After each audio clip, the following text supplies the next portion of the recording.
Hello दोस्तों, आपका स्वागत है हमारे चैनल पे। आ जाइए सब लोग। और हम लोग करने वाले हैं क्वेश्चंस। कौन से? तो ये टेक्सटाइल से संबंधित क्वेश्चंस रहेगा। कुछ क्वेश्चंस हम लोगों ने 2 वीडियो में कर लिए थे पूरे, और ये बहुत ही इम्पॉर्टेंट क्वेश्चन है जो कि एग्ज़ाम में आने की संभावना है कि आ सकता है इसमें से क्वेश्चंस। तो आप लोग बहुत अच्छे से ध्यान से इसको पढ़िएगा। और जो पिछली वीडियो आपने अगर नहीं देखी है उसको भी देख लीजिएगा। उसमें ये जैसे तंतु, वस्त्र तंतुओं का वर्गीकरण और वस्त्र तंतु विज्ञान का अर्थ, परिभाषा, महत्वपूर्ण व ऐतिहासिक विकास से भी क्वेश्चन हो चुके हैं। आइडेंटिफिकेशन ऑफ फैब्रिक्स से भी हो चुका है क्वेश्चंस। उसके साथ साथ क्लासिफिकेशन ऑफ टेक्सटाइल फाइबर के भी क्वेश्चंस हो चुके हैं। और विभिन्न प्रकार के करघों का अध्ययन एवं करघे की गति से भी क्वेश्चन हो चुका है। तो उसके आगे हम लोग, और ये फैब्रिक कंस्ट्रक्शन एंड वीविंग से भी क्वेश्चन हो चुके हैं। अब फैंसी बुनाई भी हो चुका है। तो अब उसके आगे देखेंगे। ठीक है, तो ये कपास तंतु है, इससे हम लोग क्वेश्चन शुरू करते हैं यहाँ से। तो आइए देखते हैं क्वेश्चंस। पहला क्वेश्चन क्या है कि कपास का पौधा होता है मुख्यतः कैसा? तो गर्म स्थानों पर कपास का पौधा होता है मुख्यतया गर्म स्थानों पर, या ठंडे स्थानों पर, या फिर नमी वाले स्थानों पर, या उपरोक्त सभी में। तो कपास का पौधा कहाँ उगता है? तो ये गर्म स्थानों पर, जैसे कि उष्ण कटिबंधीय जलवायु में इसकी खेती की जाती है। कपास के पौधे का उष्ण कटिबंधीय जलवायु की ज़रूरत पड़ती है। ठीक है। और मिट्टी कपास का पौधा उगाने के लिए मिट्टी कैसा चाहिए? तो इसमें काली मिट्टी चाहिए। काली मिट्टी या फिर रेतीली मिट्टी भी कह सकते हैं, या रेगुर मिट्टी भी कहा जा सकता है। ठीक है, चलिए आगे नेक्स्ट देखते हैं। तो कपास के पौधे का मुख्य भाग बना होता है। जो कपास के पौधे का मुख्य भाग होता है वो किसका बना होता है? ऑप्शन ए है सेलुलोज से, ऑप्शन बी है टेनिन से, ऑप्शन सी है फफूंदी से, ऑप्शन डी है उपरोक्त सभी से। तो इसका राइट आंसर है कि जो कपास के पौधे हैं उसका मुख्य भाग सेलुलोज से बना होता है।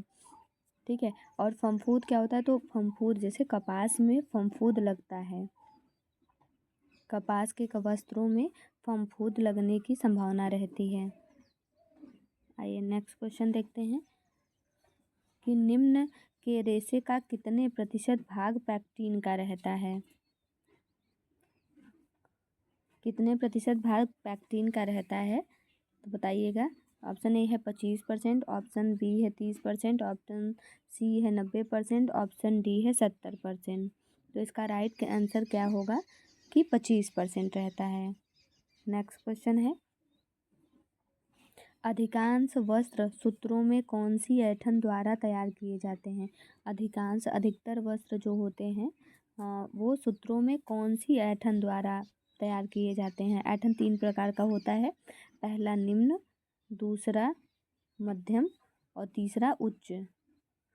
या तो ठीक है, तो बताइएगा कि जो अधिकतर वस्त्र बनाए जाते हैं वो कौन सी ऐंठन के द्वारा बनाए जाते हैं? तो ऑप्शन ए है निम्न ऐंठन, ऑप्शन बी है सामान्य ऐंठन, ऑप्शन सी है उच्च ऐंठन।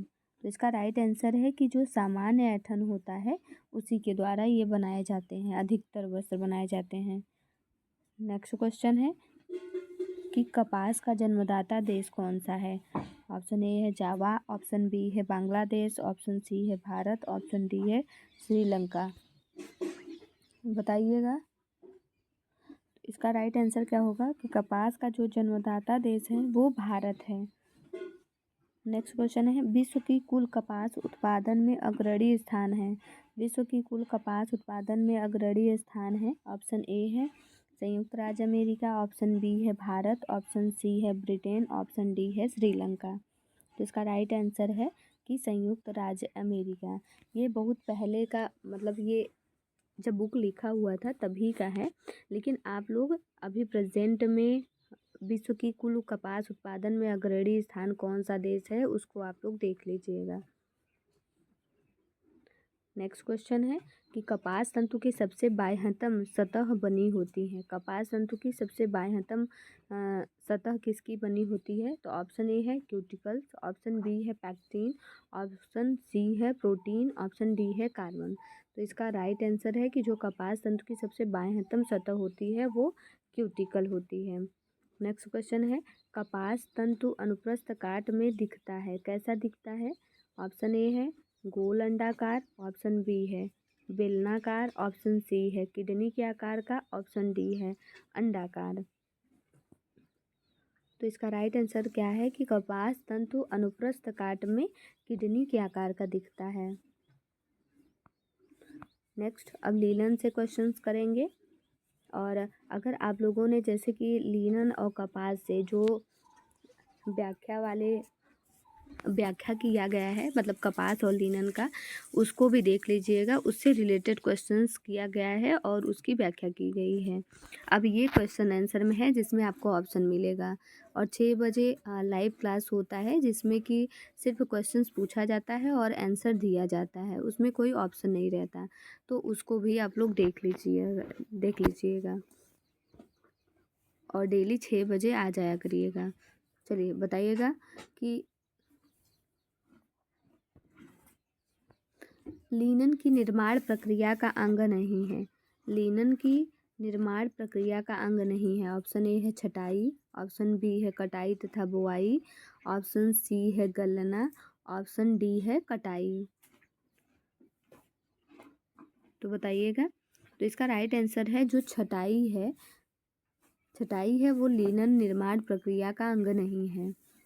ठीक है, इसमें गलना मतलब ये रेटिंग प्रोसेस भी होता है। और कल हम लोगों ने लीनन के बारे में पढ़ा था तो उसमें जाना था कि रेटिंग प्रोसेस कितने प्रकार का होता है। तो आप लोग इसको बताइएगा कि रेटिंग प्रोसेस कितने प्रकार का होता है। और कटाई भी होता है तथा कटाई बुआई भी होता है, लेकिन छटाई नहीं होती है। छटाई किस में होता है? तो वो ऊन के निर्माण में किया जाता है। नेक्स्ट क्वेश्चन है कि लीनन के रेशे में सेलुलोज पाया जाता है। लीनन के रेशे में सेलुलोज की कितनी मात्रा पाई जाती है? ऑप्शन ए है 65 से 70%, ऑप्शन बी है 35 से 70%, ऑप्शन सी है 40 से 60%, ऑप्शन डी है 50 से 75%। तो इसका राइट आंसर क्या होगा कि लीनन के रेशे में सेलुलोज की मात्रा कितनी पाई जाती है? तो 65 से 70% पाई जाती है। और पैक्टिन क्या होता है लीनन में? तो पैक्टिन एक गोंद होता है जो कि लीनन के तनों में पाया जाता है। किस में पाया जाता है? लीनन के तनों में। जैसे ये जो गांठें हैं यहाँ पे पैक्टिन पाया जाता है, गोंद। नेक्स्ट क्वेश्चन कि लीनन के रेशे की लंबाई होती है। लीनन के रेशे की लंबाई कितनी होती है?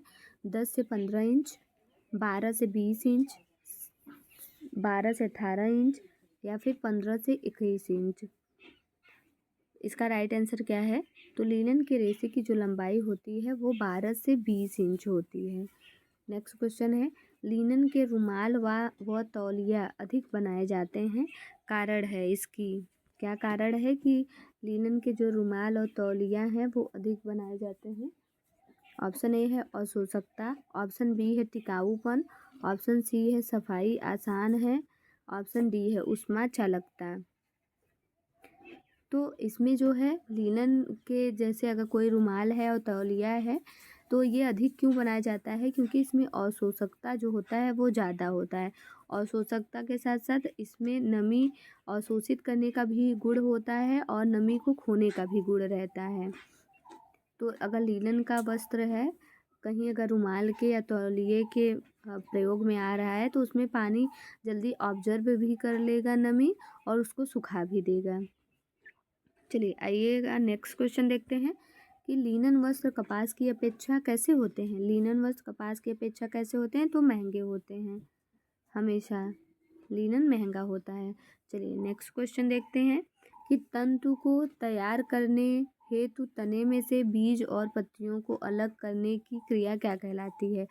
कल हम लोगों ने ये भी क्वेश्चन किया हुआ था कि तंतु को तैयार करने हेतु जब तने में से बीज और पत्तियों को अलग कर लिया जाता है तो वो कौन सी क्रिया कहलाती है? ऑप्शन ए है गलाना, ऑप्शन बी है रिपलिंग, ऑप्शन सी है कताई, ऑप्शन डी है उपरोक्त में से कोई नहीं।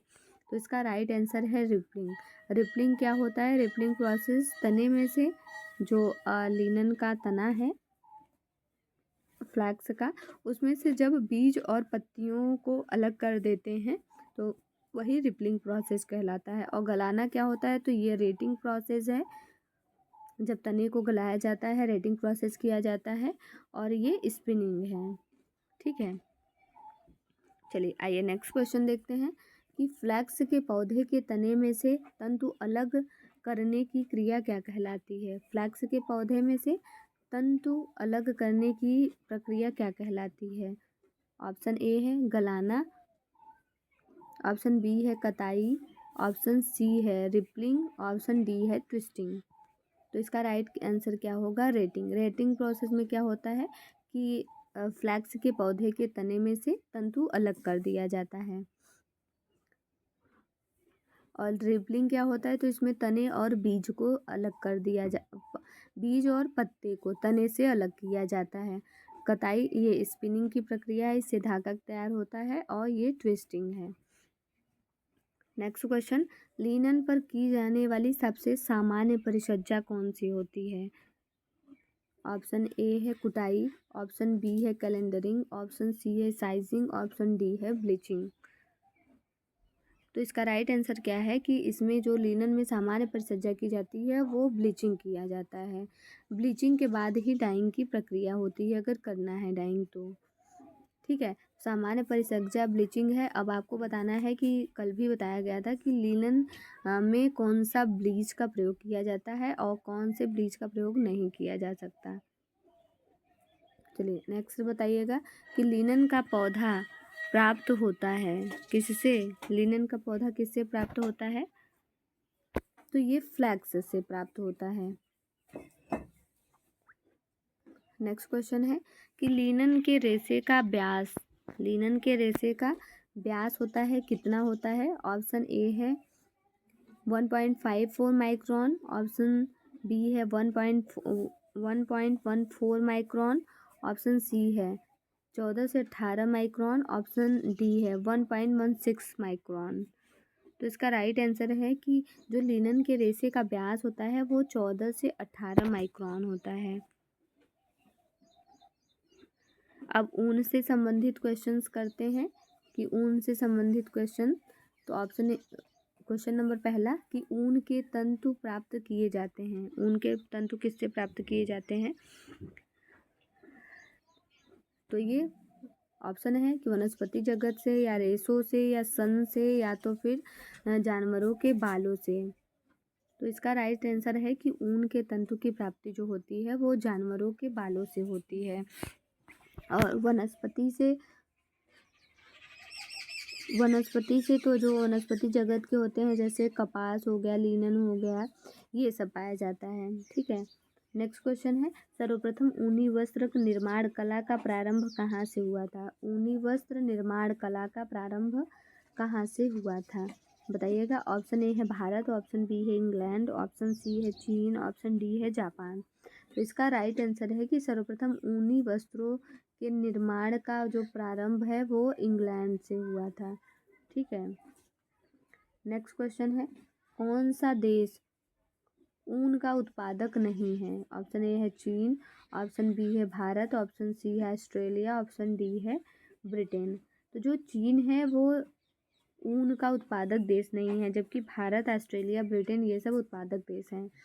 नेक्स्ट क्वेश्चन है कि मेरिनो भेड़ की ऊन कहाँ सबसे अच्छा पाया जाता है? बताना है कि मेरिनो भेड़ की ऊन जो है वो सबसे अच्छा कहाँ पाया जाता है। ऑप्शन ए है जापान, ऑप्शन बी है यूरोप, ऑप्शन सी है मिस्र, ऑप्शन डी है भारत। तो मेरिनो भेड़ की जो ऊन है वो सबसे ज़्यादा अच्छा पाया जाता है यूरोप में। नेक्स्ट क्वेश्चन है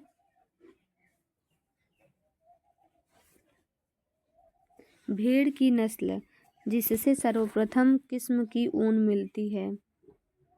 सर्वोत्तम भेड़ की वह नस्ल जिससे सर्वोत्तम किस्म की ऊन मिलती है। बताना है। ऑप्शन ए है मेरिनो, ऑप्शन बी है मेमना, ऑप्शन सी है याक, ऑप्शन डी है ऊट। तो इसका राइट आंसर क्या होता है कि मेरिनो। मेरिनो नस्ल की जो भेड़ होती है उससे सर्वोत्तम किस्म का ऊन मिलता है। नेक्स्ट क्वेश्चन है, ऊन के तंतु के केंद्र में एक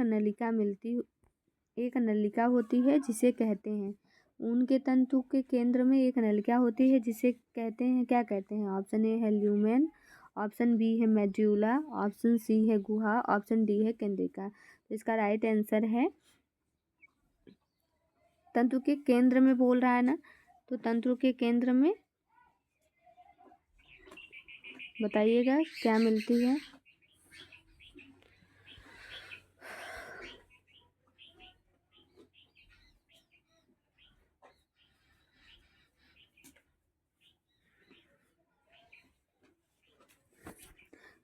बताइएगा इसका राइट आंसर तो क्या होगा? तो इसका राइट आंसर होगा कि मेड्यूलम। इसका राइट आंसर गलत है, ये मेडुला नहीं होगा। इसका ऊन के तंतु के केंद्र में एक नलिका होती है जिसे क्या कहा जाता है? तो ल्यूमेन कहा जाता है।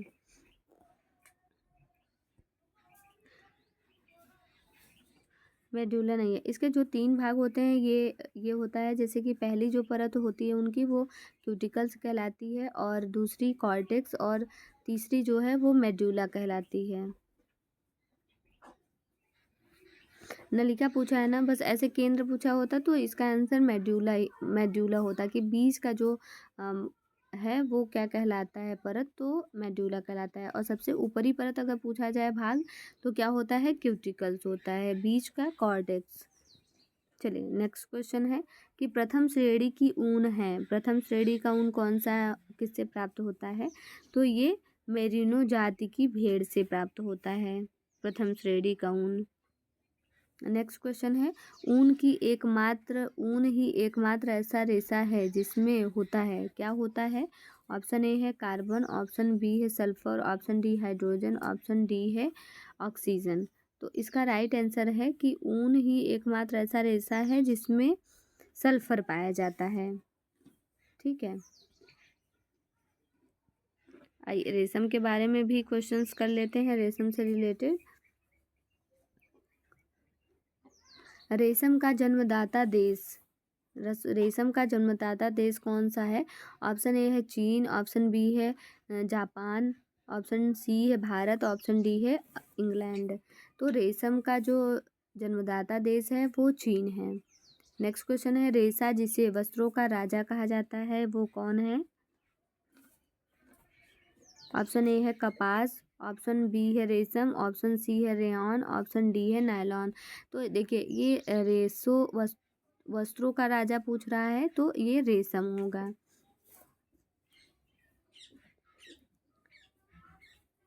ठीक है, textile of king of textile. Okay, तो इसका राइट आंसर होगा रेशम। चलिए नेक्स्ट क्वेश्चन बताइए कि अनुमान कीजिए कि 1 मीटर रेशमी वस्त्र बनाने हेतु कितने कोकून चाहिए। बताना है कि 1 मीटर अगर रेशमी वस्त्र बनाना है तो कितने कोकून चाहिए। ऑप्शन ए है 3000 कोकून, ऑप्शन बी है 30 से 50 कोकून, ऑप्शन सी है 10,000 कोकून। तो इसका राइट आंसर है कि अगर हमें 1 मीटर रेशमी वस्त्र बनाने हैं तो उसके लिए कम से कम 3000 कोकून चाहिए। नेक्स्ट क्वेश्चन है कि भिन्न भिन्न कोकून से प्राप्त कई फिलामेंट को जोड़कर बनाया गया रेशम कहलाता है, कौन सा रेशम कहलाता है? ऑप्शन ए है काता हुआ, ऑप्शन बी है लपेटा हुआ, 2 ही ऑप्शन है, बताइएगा। तो इसका राइट आंसर है कि जो रिल्ड सिल्क होता है वो भिन्न भिन्न कोकून से प्राप्त कई फिलामेंट को जोड़ के बनाया जाता है। नेक्स्ट क्वेश्चन है कि थ्रोइंग प्रक्रिया है, थ्रोइंग प्रक्रिया कैसी है? ऑप्शन ए है लपेटे हुए रेशम को रेशम के धागे में परिवर्तित करने के लिए बटाई प्रक्रिया, ऑप्शन बी है गोंद हटाने की प्रक्रिया, ऑप्शन सी है फिलामेंट जोड़ने की प्रक्रिया। तो इसका राइट आंसर है कि लपेटे हुए रेशम को रेशम के धागे में परिवर्तित करने के लिए बटाई की प्रक्रिया क्या कहलाती है? तो थ्रोइंग कहलाती है। नेक्स्ट क्वेश्चन है, रेशम तंतु की लंबाई होती है कैसी होती है? तो सर्वाधिक लंबी होती है या फिर सबसे कम होता है या अनिश्चित होता है या कुछ नहीं कह सकते हैं। तो रेशम तंतु की जो लंबाई होती है वो सर्वाधिक होती है। नेक्स्ट क्वेश्चन है, शहतूत के कीड़े की प्रजाति का नाम है। शहतूत के कीड़े की प्रजाति का नाम क्या है? ऑप्शन ए है बॉम्बेक्स कोटी, ऑप्शन बी है एंथ्रा पर्नी, ऑप्शन सी है सिरेशिन, ऑप्शन डी है कोई नहीं। तो इसका राइट आंसर क्या है? एंथ्रा पर्नी है और बॉम्बेक्स मोरी भी है। चलिए नेक्स्ट क्वेश्चन बताइए कि रेशम का कीड़ा पलता है, किस पे पलता है? ऑप्शन ए है शहतूत की पत्तियों पर, ऑप्शन बी है नीम की पत्तियों पर, ऑप्शन सी है घरों में, ऑप्शन डी है प्रयोगशाला में। तो इसका राइट आंसर है कि रेशम का कीड़ा पलता है शहतूत की पत्तियों पर।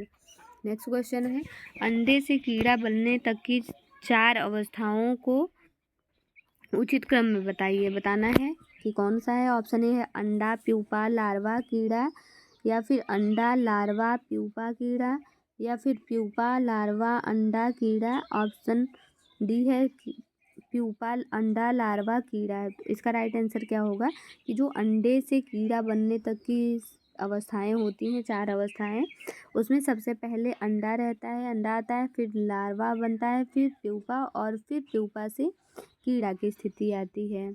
पूछा जाता है कि कभी कभी कि जो सबसे अच्छा धागा बनता है, सिल्क बनता है, वो किस अवस्था में बनता है? तो वो प्यूपा की अवस्था में बनता है। जब कीड़ा की अवस्था में आता है तो वो स्पन धागे बनना शुरू हो जाता है, मतलब टूटने लगता है कीड़े की अवस्था में, तो वो छोटा छोटा बन जाता है।